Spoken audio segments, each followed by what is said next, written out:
बिस्मिल्लाहिर्रहमानिर्रहीम। Public podcast में खुशामदीद। मैं हूं शाहनवाज खान और आप पब्लिक न्यूज़ का स्पेशल प्रोग्राम देख रहे हैं, पब्लिक पॉडकास्ट। नाजरीन, जिस तरह आजकल क्रिकेट में हैपन्स हो रही हैं, लाइक जिस तरह पाकिस्तान न्यूजीलैंड से मुसलसल 2 मैचेस हार चुका है और लम्हा फिक्रिया है पाकिस्तान की क्रिकेट कहाँ जा रही है और पाकिस्तान की क्रिकेट कब बेहतर होगी, पूरे कौम के लिए, पूरी नेशन के लिए एक बहुत बड़ा सवाल है।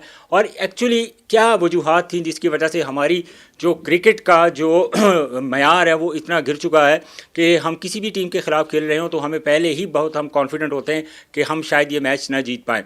तो इस सारी चीज़ों के बारे में बात करने के लिए मैंने आज अपने पॉडकास्ट में दावत दी है former test cricketer Abdul Rauf को। रऊफ़ भाई, वेलकम करते हैं आपको, बहुत शुक्रिया। अच्छा रऊफ़ भाई, स्ट्रेट अवे मैं आपसे ये पूछना चाह रहा हूँ, हमारी जो क्रिकेट एक्चुअली चैम्पियन ट्रॉफी में हमने अब परफॉर्मेंस देखी, पाकिस्तान की ट्राई नेशन में हमने देखी पाकिस्तान की जो पैथेटिक परफॉर्मेंस थी, इसके बारे में आपके क्या एनालिसिस हैं एज ए टेस्ट क्रिकेटर? देखिए, मेरा ख्याल है कि जिस तरह आप जानते हैं, पूरा पाकिस्तान जानता है कि परफॉर्मेंस बहुत ही पुअर। आप 29 साल के बाद एक इतना बड़ा इवेंट होस्ट कर रहे हैं पाकिस्तान में, वर्ल्ड कप के बाद सेकंड जो लार्जेस्ट आप इवेंट इसको कह सकते हैं। और मगर उसमें आप पहले 4 दिन में ही आप चैम्पियन ट्रॉफी से बाहर हो गए और आपने करोड़ों जो पाकिस्तान के शौकीन थे, जो 29 साल से एक उम्मीद लगाए बैठे थे कि पाकिस्तान की टीम को हम यहाँ पे सपोर्ट करेंगे, उनको खेलता हुआ देखेंगे, आपने उनको शदीद मायूस किया। और इसमें सिर्फ और सिर्फ मेरा ख्याल है कि जो हटदर्मी थी आपके सेलेक्टर्स की, आपके थिंक टैंक की, आपके क्रिकेट बोर्ड की, वो शामिल थी। क्योंकि पूरी दुनिया रो रही थी, हर बंदा यही बात कर रहा था कि आपके पास कम से कम 4 स्पिनर्स होने चाहिए क्योंकि आपने पाकिस्तान में या दुबई में क्रिकेट खेलनी है। मगर आप एक स्पिनर के साथ गए और बाकी नॉन रेगुलर स्पिनर और फास्ट बॉलर पे आप इन्हिसार करते रहे, तो उसका एंड रिजल्ट ये निकला कि 25 करोड़ अवाम जो उनकी ख्वाहिशात थी और जो उनकी उमंगें थी और जो उनकी एक ख्वाहिश थी पाकिस्तान को फाइनल में देखने की, वो पूरी ना हो सकी। और सबसे जो बड़ी खराबी ये हुई है कि इंडिया सारा कुछ ले गया। वो दुबई में उन्होंने अपना वो हाइब्रिड मॉडल भी बरकरार रखा, अपनी जिद पर भी रहे, दुबई में ही सारे मैचेस खेलते गए, सारी टीमें भी उधर बुला ली, सेमीफाइनल भी वहाँ पे खेल लिया, फाइनल भी वहाँ पे जीत लिया। तो ये मेरा ख्याल है कि बहुत ही अफसोसनाक है पाकिस्तान क्रिकेट के लिए। तो अभी बहुत ज़्यादा बहस चल रही है रऊफ़ भाई 90s की क्रिकेट, और ये हम देखें 92 के बाद हमने बड़ा कोई इवेंट नहीं जीता और उसके बाद बड़े बड़े नाम जो है वो पाकिस्तान टीम का हिस्सा रहे हैं। देखें उसके बाद 96 का वर्ल्ड कप हुआ, उसके बाद फिर आप 99 का वर्ल्ड कप हुआ, 2003 का वर्ल्ड कप हुआ, जबकि उसके बाद हमने 2009 और 2017 की जो चैम्पियन ट्रॉफी थी अपने नाम की, उसके अलावा हमने अभी तक कोई आईसीसी इवेंट अपने नाम नहीं किया। सो क्या ये जो बातें चल रही हैं इसमें आपको कितनी सच्चाई लगती है और आप क्या समझते हैं कि ये बातें इस वक्त करना ठीक है या क्रिकेट की तरफ तवज्जो देनी चाहिए? देखिए, 90s के भी रिस्पॉन्सिबल है, 90 के बाद 2000 के बाद जो लोग ये बातें कर रहे हैं वो भी रिस्पॉन्सिबल है, सबके सब इसमें इन्वॉल्व हैं। और ये जो पाकिस्तान क्रिकेट का डिज़ास्टर है वो सब ये लोग सब इज्तिमाई तौर पे इसके ज़िम्मेदार हैं। क्योंकि एक आप अगर ब्लेम देंगे 90s वालों को तो वो इसके रिस्पॉन्सिबल नहीं है। जो बाद में आए हैं 2000 के बाद, अभी देखें वही ग्रुप चल रहा है जिसमें शाहिद अफरीदी है, यूनुस खान है, मिसबाह उल हक है या बाकी लोग हैं, ये एक ग्रुप बनाकर ही चल रहे हैं ना। तो उन्होंने पाकिस्तान क्रिकेट को कहाँ तक उठा के रखा है, उनकी वजह से सारी पाकिस्तान की क्रिकेट डैमेज हो गई है। आप अपने नेपोटिज्म पाकिस्तान क्रिकेट में आम है, सिफारिश आम है, करप्शन आम है, हर चीज़ का। फिर आपका जो डोमेस्टिक स्ट्रक्चर है वो आपका बेस नहीं कर रहा, उसमें आप शफलिंग कर रहे हैं बार बार की। फिर आपकी क्रिकेट बोर्ड के अंदर शफलिंग हो रही है। फिर आपके जो कोचिंग स्टाफ है नीचे रीजनल लेवल से लेकर पाकिस्तान टीम तक, उसकी कोई बेस ही नहीं है, ना उनकी कोई एजुकेशन है, ना अखलाकियात है, ना मोरालिटी है, कोई चीज़ भी नहीं है उनके पास। तो फिर आप 90s को क्यों ब्लेम करते हैं? क्योंकि उनको इसलिए ब्लेम करते हैं कि वो बार बार पाकिस्तान क्रिकेट बोर्ड में आकर कूदते हैं, उनके पास कोई ऐसा सर्टन एजुकेशन है नहीं है। जिस तरह अभी हेड कोच आकिब जावेद लगे हुए हैं, तो जब आप एडवर्टाइज करते हैं हेड कोच की पोस्ट तो आपको एक सर्टन एजुकेशन की ज़रूरत होती है जो उनके पास नहीं है। तो इस वजह से फिर बार बार इन पे ब्लेम आता है। लेकिन एक चीज़ और भी है यहाँ पे, हमने देखा जिस तरह आकिब जावेद का पहला ये फार्मूला कि अगर आप स्पिन विकेट बनाएंगे तो आप जीत जाएंगे, लेकिन लिटरली हम देखते हैं कि जैसे ही इतना बड़ा इवेंट आता है, ट्राई नेशन आती है, चैंपियन ट्रॉफी आती है, हमारी टीम में कोई स्पिनर नहीं होता, तो क्या हमने जो अपनी बातें की होती हैं क्या उसको हम जस्टिफाई कर रहे हैं? नहीं, जस्टिफाई आप कर नहीं सकते ना। क्योंकि इशू क्या है कि आपको जो चेयरमैन क्रिकेट बोर्ड है ऐसे लोगों को बुलाना चाहिए, पाकिस्तान क्रिकेट बोर्ड में ऐसे लोगों को लाना चाहिए जिनका 30-40 साल का ग्रास रूट का एक्सपीरियंस हो। क्योंकि आप किसी भी फील्ड में, सिर्फ मैं क्रिकेट की बात नहीं कर रहा, आप किसी भी दुनिया के किसी भी फील्ड में चल जाएँ, जो प्रोफेशनल सेटअप है, जब तक आपको उसका हाव नाव का नहीं पता होगा, आपको उसको अल्फ़ाबेटिक्स का नहीं पता होगा, बेसिक्स का 30-40 साल का आपको उसकी ग्रास रूट्स का नहीं पता होगा, आप उसको ऊपर से डेवलप कर ही नहीं सकते। अब उस चीज़ का जब इस नाअहलियत का फ़ायदा जो आपके सुपरस्टार्स हैं, ये जो आपके आपके लेजेंड्स हैं जिन पे ब्लेम आता है, ये उठाते हैं, ये बार बार आते हैं, इनके बड़े नाम है, ये कहते हैं हम ये कर देंगे, हम वो कर देंगे, अपने अपने फार्मूले देते हैं। जी, जी। ये वक्ती तौर पर टाइम पास करते हैं, उसको बेवकूफ़ बनाते हैं और फिर उसके बाद अपना उल्लू सीधा करते हैं, पैसा कमाते हैं और निकल जाते हैं। एंड रिजल्ट क्या निकलता है कि पाकिस्तान की क्रिकेट डैमेज होती है, ना आपका फर्स्ट क्लास स्ट्रक्चर स्ट्रॉन्ग होता है, ना आपकी नेशनल टीम स्ट्रॉन्ग होती है, ना आपका एकेडमिक स्ट्रक्चर स्ट्रॉन्ग होता है। तो सारी चीज़ें आपकी फिर वो डिजास्टर की तरफ जाती हैं। तो ये अगर किसी बंदे के पास नॉलेज हो जो ऊपर वाली सीट पे बैठा हुआ है, जी, तो वो फिर इनकी चिकनी चुपड़ी बातों में नहीं आएगा, वो फिर अपना उसका होमवर्क कंप्लीट होगा, उसको पता होगा कि ये जो बातें कर रहा है उसमें कोई वजन नहीं है, उसमें कोई वर्थ नहीं है, क्योंकि ये तो कंप्लीटली अपोनेंट है, जो आपका सिस्टम चल रहा है उसके यानी कि अपोजिट है। तो हम इसको कैसे लागू कर सकते हैं? तो ये इसी वजह से मेरा ख्याल है कि जब तक आप हायर मैनेजमेंट जो आपकी होगी वो कॉम्पिटेंट नहीं होगी, तो मेरा नहीं ख्याल कि आगे जाएगी। देखिए इसमें तो अगर मैं बात करूँ, हमारे फॉर्मर बहुत लेजेंड्स जो थे वो 3-3 बार कोचेस रह चुके हैं और डेवलपमेंट की बात की जाती है, और मौजूदा इस वक्त मेंटोर भी हैं, किसी न किसी सूरत में वो पाकिस्तान क्रिकेट बोर्ड का हिस्सा है। लेकिन बात की जाए अगर कोई अल्टरनेट प्लेयर तैयार करने की, जो इस वक्त टीम में खेल रहे हैं वो हमें नहीं मिल रहा है। वो मेंटोर्स बड़ी बड़ी सैलरीज तो ले रहे हैं, लेकिन वो उस तरह के प्लेयर्स जो है वो पाकिस्तान क्रिकेट को नहीं दे रहे, जिसकी वजह से पाकिस्तान की क्रिकेट बहुत ज़्यादा डैमेज हो रही है। जबकि मुख्तलिफ चैनल्स पर बैठ कर जब वो बातें करते हैं तो हमारे लिए बड़ी एक सरप्राइजिंग चीज़ें होती हैं कि यार अगर ये इतने इंटेलिजेंट हैं, या इतना इनको क्रिकेट के ऊपर जो है अबूर हासिल है, या इतनी इनकी महारत है प्लेयर डेवलपमेंट में, तो पाकिस्तान की क्रिकेट आज इतना नीचे क्यों चली गई है? देखिए बहुत ही वैलिड आपका क्वेश्चन है, और इसमें मेरा ख्याल है कि पूरा पाकिस्तान एक मखमसे में है कि वजह क्या है। ये बहुत ही एक मेरा ख्याल है कि $1,000,000 क्वेश्चन है। इसका जवाब ये है कि क्योंकि मैंने उन लोगों के साथ काम किया, जो आपने क्वेश्चन पूछा है ना कि क्यों नहीं है, ये लेजेंड्स हैं, इन्होंने 100-200 मैचेस खेले हुए हैं, एक डेवलपमेंट की तरफ क्यों नहीं आते, प्लेयर क्यों नहीं डेवलप कर सकते, उनके बायोमैकेनिक्स क्यों नहीं ठीक कर सकते, प्लेयर अच्छे उनकी टेक्निक्स क्यों नहीं बेहतर कर सकते, वजह क्या है? देखिए पूरी दुनिया स्पोर्ट्स साइंसेस एजुकेशन की तरफ जाती है। जब तक आपके पास लेटेस्ट इनोवेशन नहीं आएगी, लेटेस्ट टेक्निक्स नहीं आएंगी, आपके पास साइंटिफिक नॉलेज नहीं होगा, आप इनोवेट कर ही नहीं सकते। आप जो लेटेस्ट टेक्नोलॉजी या लेटेस्ट टूल्स हैं उनको यूज़ नहीं कर सकते।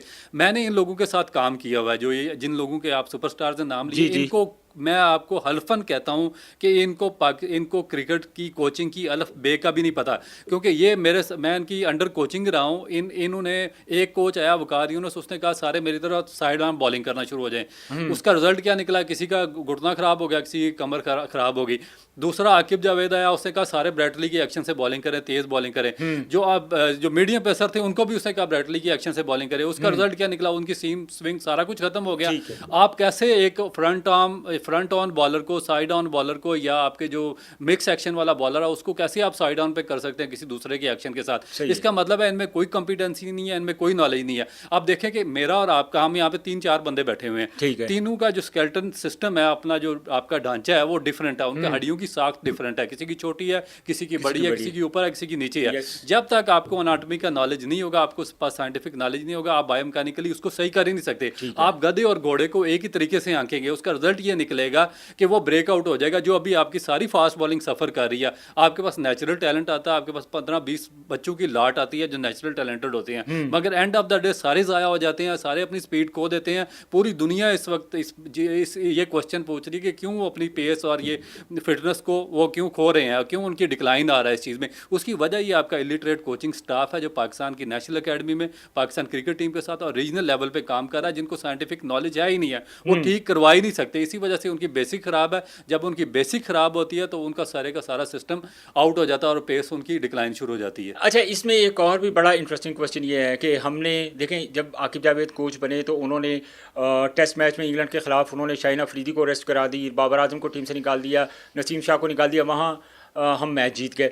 अच्छा, उसके बाद फिर वही लड़के परफॉर्म नहीं कर रहे हैं, लेकिन कंटिन्यू दे आर द आप कह लें कि पार्ट है पाकिस्तान टीम का और मुसलसल खेल रहे हैं। तो क्या अब हमारे अंदर क्या वो फैसले या प्लेयर लॉबी इतनी स्ट्रॉन्ग है कि हम दोबारा उनको ड्रॉप नहीं कर सकते, या हम कंप्रोमाइज्ड हैं? एक्चुअली क्या वजह है इसकी?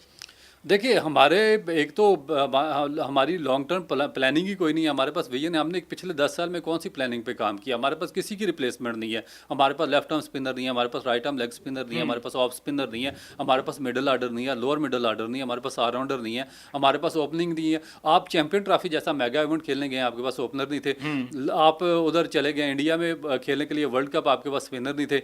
आप अमेरिका में खेलने के लिए गए, आपके पास जो टीवी पर 2 बंदे पूरा साल बैठे हुए थे जिन्होंने डोमेस्टिक का मैच कोई नहीं खेला, रिटायरमेंट ली हुई थी, वो आकर वहाँ पर आपका वो सारा सिस्टम चलाते रहे, यानी कि उनको आप वर्ल्ड कप खेलने के लिए लेकर चले गए।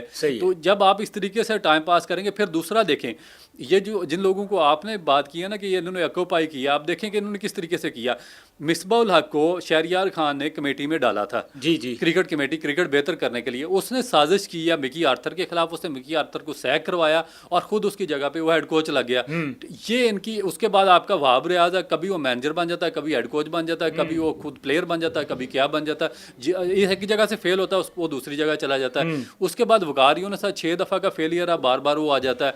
अभी आकिब जावेद को क्रिकेट कमेटी में डाला है इस चेयरमैन ने, और उन्होंने क्या किया, उन्होंने जो दुनिया का टॉप का आपका प्लेयर है गैरी क्रिस्टन, उसको सैक करके उसकी जगह पे खुद कोच बन गए। तो जब आप इस तरह के फैसले लेंगे तो आपका क्रिकेट का सिस्टम पूरी दुनिया में मजाक का निशाना बनेगा, और फिर आप पे कोई रिलाई नहीं करेगा। इस चीज़ के ऊपर तो रऊपाई क्रिटिसाइज भी बहुत ज़्यादा किया जा रहा है। और जैसे गिलेस्पी का जो अभी स्टेटमेंट थी हालिया पिछले दिनों में, वो हमारी नज़र से गुजरी है, और हमने देखा है कि जिस तरह की उनकी स्टेटमेंट थी, मैं समझता हूँ कि एज ए पाकिस्तानी हमारे लिए तो एम्बेरसिंग थी वो।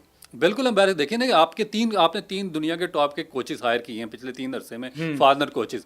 आपके वो कोचेस क्या कहते हैं? गिलेस्पी कहता है कि ये क्लाउन्स है, जो गैरी क्रिस्टन कहता है कि ये झूठे हैं, मैं इनके बारे में बात करना भी पसंद नहीं करता।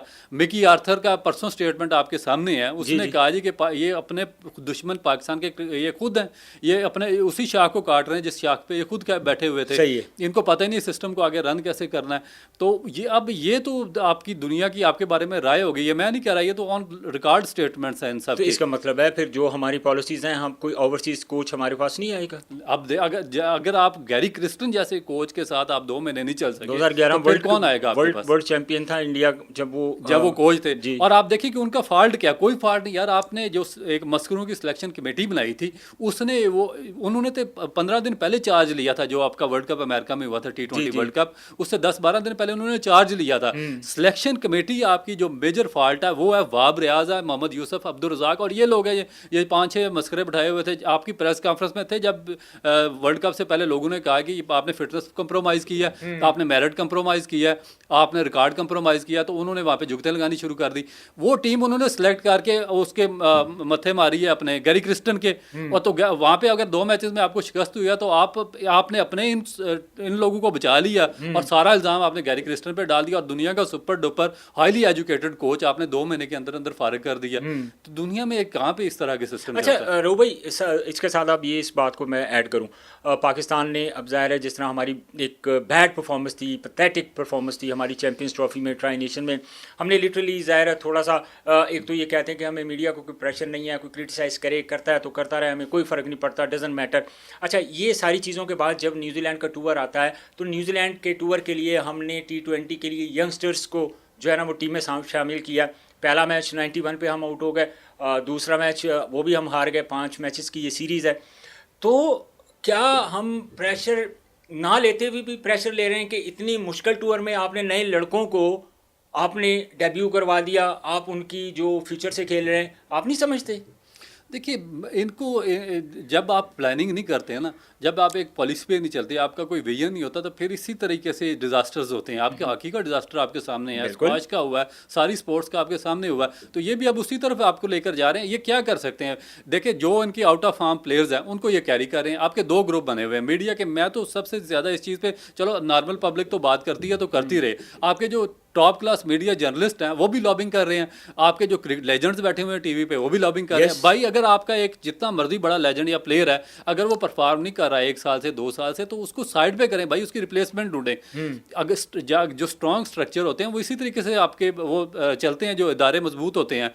ऑस्ट्रेलिया के आप देखें कि 3 जो मेजर फास्ट बॉलर थे वो यहाँ पर नहीं आए एशियन कंडीशन पे, उन्होंने नई टीम भेजी, वो भी सेमीफाइनल के लिए क्वालिफाई कर गए। अभी न्यूजीलैंड की टीम, इनके 6 मेजर प्लेयर पाकिस्तान के खिलाफ नहीं खेल रहे। जो सेकंड स्ट्रेंथ थी उसमें भी जिमिसन और वो जो एक और लड़का, उसको उन्होंने ओरोक को उन्होंने बाहर बैठा के 2 और नए लड़के खिला दिए, वो पाकिस्तान को उन्होंने 1 साइडेड मैच जितवा दिए। हम सुबह से शाम तक यही रोना रो रहे हैं जी कि उस लेजेंड को वापस ले, वो लेजेंड भाई आपके 3-3 साल से तो वो आउट ऑफ फॉर्म है, उन्होंने ना किसी टेस्ट मैच में परफॉर्म किया, ना वनडे में, ना T20 में। फिर वापस जो नए लड़के लेकर आए हैं, उनको आपने सेलेक्ट कहाँ पे किया हुआ है, उनको आपने T20 की परफॉर्मेंस से सेलेक्ट किया हुआ है। आप देखें न्यूजीलैंड के खिलाफ कैसी उनकी टेक्निक एक्सपोज हो रही है। आप पाँव ही नहीं हिल रहे। आप कैसे एक ओपनर से एक्सपेक्ट कर रहे हैं कि वो पहला या दूसरा बॉल खेल रहा है तो उसके दोनों पाँव एक स्क्वायर लेग की तरफ गया हुआ, एक मिड विकेट की तरफ, बैट उसका इस तरफ है और उसकी बॉडी सारी उसकी डायमेंशन उसकी दूसरी तरफ है। तो आप किस तरीके से, यानी कि मैंने पाकिस्तान की हिस्ट्री में इससे पुअर ओपनिंग आपका बैटिंग आर्डर देखा ही नहीं है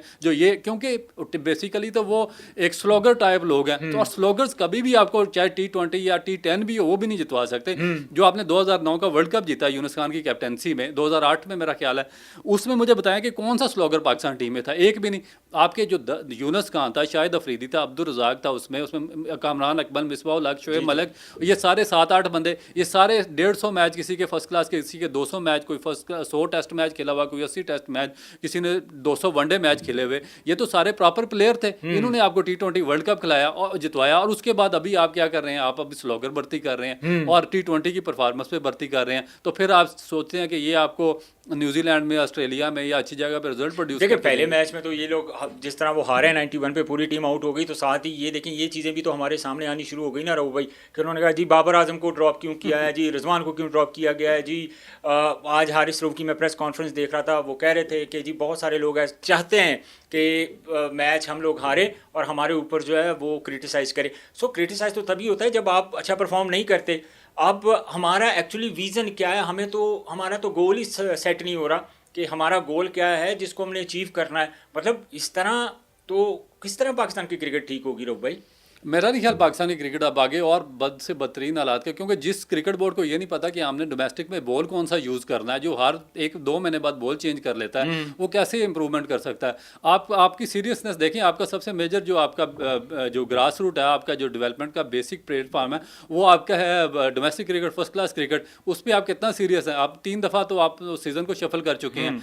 आप ड्यूरिंग फर्स्ट क्लास सीज़न आपने वो चैंपियंस कप करवा दिया, फिर आप जो आपका अंडर-19 था, एक मैच के बाद वो पोस्टपोन कर दिया, फिर दूसरा टूर्नामेंट वो पोस्टपोन कर दिया। अब आपकी चैंपियन ट्रॉफी से पहले आपने T20 करवा दिया और टेस्ट सीरीज से पहले आप वनडे करवा रहे हैं। तो ये तो आपकी, यानी कि आपको पता ही नहीं है। फिर आप क्या कह रहे हैं कि आपने 35 साल के बच्चों लड़कों की पाबंदी लगा दी है डोमेस्टिक क्रिकेट खेलने पे। खुद जो आपने मेंटोर रखे हुए 45 साल की उम्र में वो टीमों में सेलेक्ट हो रहे हैं, उन बच्चों को रिप्लेस कर रहे हैं और खेल भी रहे हैं। फिर उसके बाद आपने क्राइटेरिया क्या बनाया कि आप जो अंडर 16 अंडर 15 बच्चे हैं आपके, उनको आप कह रहे हैं कि उनको उनके फिटनेस टेस्ट लो, फिर उनको सिलेक्शन करो। भाई जब आपने हर चीज़ सेंट्रलाइज की हुई है, आपने हर चीज़ अपने हाथ में रखी हो, तो बच्चा जो फिटनेस सिस्टम है, वो फिटनेस के जो लेवल है वो कहाँ से सीख के आएगा? भाई पहले उसको सेंट्रल सिस्टम में लेकर आएँ, उसको सिलेक्ट करें, उसकी स्किल बेस पे कौन अच्छा बॉलर है, बैट्समैन है, फील्डर है। जब उसको स्किल बेस पे सिलेक्ट करेंगे, सेंटर में लाएंगे, फिर एकेडमी में उसकी फिटनेस पे काम करें, उसको अवेयरनेस देंगे भाई ये फिटनेस के आपको पैरामीटर्स हैं, इनको आपने सॉल्व करना है। जब आप पहले राउंड पे ही उनको बाहर कर देंगे, पहली सिलेक्शन क्राइटेरिया पे ही उनको फिटनेस पे बाहर कर देंगे, चाहे उसका स्किल लेवल 100% हो, तो आपके पास प्लेयर कहाँ से आए? ये वो लोग करते हैं जिनका किसी किस्म का क्रिकेट के साथ या स्पोर्ट्स के साथ किसी किस्म का दूर दराज का ताल्लुक नहीं होता। जो पैराशूटर होते हैं, जो सिफारिश पर आए होते हैं और आगे सारे सिस्टम का बेड़ा गर्क करते हैं, तो इनको आपको सॉर्ट आउट करना पड़ेगा। ये बेसिकली, चलिए मैं आखिरी सिर्फ 2-3 मिनट आपसे मैं लूँगा।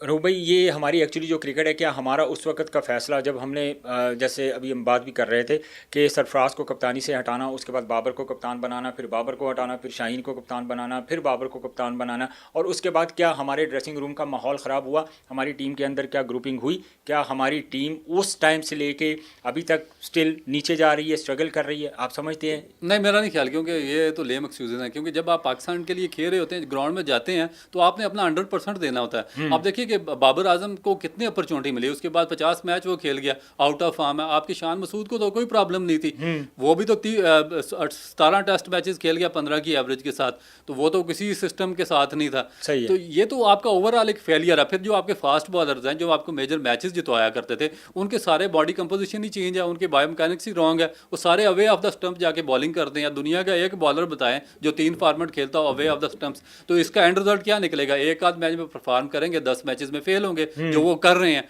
क्योंकि जब तक आप क्लोज ऑफ द स्टंप्स जाके प्रॉपर आपकी बायोमैकेनिक्स राइट नहीं होंगे, तो आप बॉलिंग कर ही नहीं सकते, आप विकेटें ले ही नहीं सकते। और जब आप विकेटें नहीं लेंगे, मैच नहीं जितवाएंगे। फिर दूसरा, आपके पास स्पिनर कोई नहीं है, लेग स्पिनर अच्छा नहीं है जो आपको टेस्ट मैच जितवाए, लेफ्ट आर्म स्पिनर नहीं है आपके पास, ऑफ स्पिनर नहीं है जो आपको वनडे वगैरह में जितवाएं। तो आप सारा ब्लेम जो वो जो पुरानी बातें हैं जी, वो सरफराज को निकाल दिया, फलाने को निकाल दिया, फलाने को, भाई सिस्टम इस तरह नहीं चलते। अभी स्मिथ रिटायर हो गया ना, क्या फ़र्क पड़ा, 6 न्यूजीलैंड ने बाहर बिठाया, क्या फ़र्क पड़ा है। पांड्या जो इंडिया का क्या उसका नाम है, बुमराह जो इंडिया का प्रीमियर फास्ट बॉलर था, जिसकी वजह से इंडिया ने सारा कुछ जीता है, वो बाहर था इंडिया, फिर भी चैंपियन ट्रॉफी जीत गया। स्ट्रॉन्ग जो बोर्ड्स हैं उस तरह तो लेकिन एक क्वेश्चन ये भी तो आता है ना कि जो प्लेयर उस वक्त खेल रहे थे, जिन प्लेयर्स की लॉबी थी, जो उस वक्त पक्के प्लेयर थे कि यार मैं नहीं टीमों बाहर बैठना, उन प्लेयर्स ने सिर्फ अपने ऊपर कॉन्सेंट्रेट किया, उन्होंने अपने अल्टरनेट तैयार नहीं किया। क्या ये उन प्लेयर्स की वजह से प्लेयर तैयार नहीं हुए या हमारे जो मेंटोर्स थे, कोचेस थे, उनकी वजह से? नहीं, ये बेसिकली प्लेयर पे आप ब्लेम दे ही नहीं सकते। प्लेयर तो हर मैच खेलना चाहेगा। ये काम होता है आपके सिस्टम का, आपका जो क्रिकेट बोर्ड में जो थिंक टैंक होता है, जिस पे आप अरबों रुपया इन्वेस्ट करते हैं, उसका काम होता है कि भाई रिप्लेसमेंट लेके रखे। अगर बाबर आजम है तो उसकी रिप्लेस पे 2 और प्लेयर होना चाहिए। अगर फ़खर जमान को आपको पता है कि प्रॉब्लम है, उसके 2 रिप्लेसमेंट पे और होना चाहिए। क्योंकि आप वो नहीं है कि आपकी थोड़ी सी आबादी है, कोई 1 करोड़ या 1.5 करोड़ आबादी, आप ऑस्ट्रेलिया, न्यूजीलैंड या इस तरह की कंट्रीज़ हैं जहाँ पे 20-40 और गेम्स क्या फ्यूचर भी और बाकी जो बड़ी जनरेशन है वो उसमें चली जाती है। आपके पास तो दूसरी गेम ही कोई नहीं है। आपने तो सारी गेम्स का पहले ही बेड़ा गर्क कर दिया। सिर्फ एक क्रिकेट है जो पाकिस्तान की 25 करोड़ आबादी की हर गली, हर मोहल्ले, हर कुचे में खेली जाती है। उसके बावजूद अगर आपके पास रिप्लेसमेंट नहीं और आप अरबों रुपया ज़ाया भी कर रहे हैं आपकी फर्स्ट क्लास और डोमेस्टिक स्ट्रक्चर पे, तो फिर इसका मतलब है कि आप तो ऑब्लिगेशन की गेम खेल रहे हैं, आप तो सिर्फ लोगों को ओब्लाइज कर रहे हैं और कमाई का जरिया बनाया हुआ क्रिकेट बोर्ड, आप प्रोडक्शन तो दे ही नहीं रहे। अच्छा, ये आखिरी सवाल मैं आपसे पूछना चाह रहा हूँ रो भाई, ये जो पाकिस्तान और न्यूजीलैंड की सीरीज़ है, ओडीआई में बाबर आजम भी आएंगे, रिजवान भी आएगा और बाकी प्लेयर्स भी आएंगे, अब स्पिनर्स भी जो है वो टीम का हिस्सा होंगे, तो आपको क्या लग रहा है, क्योंकि 2 मैचेस तो पाकिस्तान हार चुका है T20 के, यंगस्टर्स को उनको कहा जा रहा है कि यंग टीम खेल रही है, अब आप इस पूरी सीरीज़ के बारे में मुझे सिर्फ बताएं कि इस सीरीज़ में आप पाकिस्तान को कोई मैच जीता हुआ आपको नज़र आ रहा है, चाहे वो T20 का हो या ODI का हो, इस सीरीज़ में पाकिस्तान को थोड़ा कम बैक कर सकता है? देखिए, एक आध मैच तो आप जीत ही जाते हैं चाहे जितनी भी हल्की टीम है, क्योंकि जो शॉर्ट फार्मेट है, शॉर्ट फार्मेट में जिस तरह आज भी पाकिस्तान ने 15 ओवर में 135 रन, बहुत अच्छे रन कर दिए थे। जी। मगर उसके बावजूद जो आपकी बॉलिंग थी वो बिल्कुल टोटली नाकाम रही और फील्डिंग आपकी उससे भी पुअर रही। फिर जो बॉलिंग की आपके स्पिनर स्पेशली शादाब खान ने, वो बिल्कुल ऑर्डिनरी बॉलिंग थी। कोई 3rd क्लास क्लब लेवल का बॉलर भी इस तरह की बॉलिंग नहीं करता। तो अगर आप इसी तरीके से कंटिन्यू करेंगे, इसी बॉडी लैंग्वेज के साथ खेलेंगे, इसी माइंड के साथ खेलेंगे, तो मुझे नहीं लगता कि कोई मैच भी जीतेंगे वहाँ पर। चलिए, बहुत शुक्रिया रऊ भाई आपके वक्त का, आपका कीमती वक्त। नाज़रीन, रऊ भाई की बातें आपने सुनी, बड़ी वैलिड बातें हैं और मुझे हमेशा ये बोलते हुए बहुत अच्छे लगते हैं। उसकी सबसे बड़ी रीज़न ये होती है कि ये बात करते हैं खरी और सच्ची, और एक टेक्निकल चीज़ मेरा ख्याल है कि शायद इस वक्त जो कोचेज़ हैं या जो इस वक्त टीम के साथ हैं या मैनेजमेंट के साथ हैं, शायद I don't have words how to explain कि उनके पास शायद ये नॉलेज नहीं है जिसकी वजह से हम लैग कर रहे हैं या कोई ऐसे इश्यूज़ हैं, लेकिन रऊ भाई उसको बड़े अच्छे तरीके से जो है ना वो एक्सप्लेन भी करते हैं और एक दलील के साथ उस चीज़ को साबित भी करते हैं। आज के पॉडकास्ट से मुझे इजाज़त दीजिए, अपना बहुत सारा ख्याल रखिए, अल्लाह हाफ़िज़।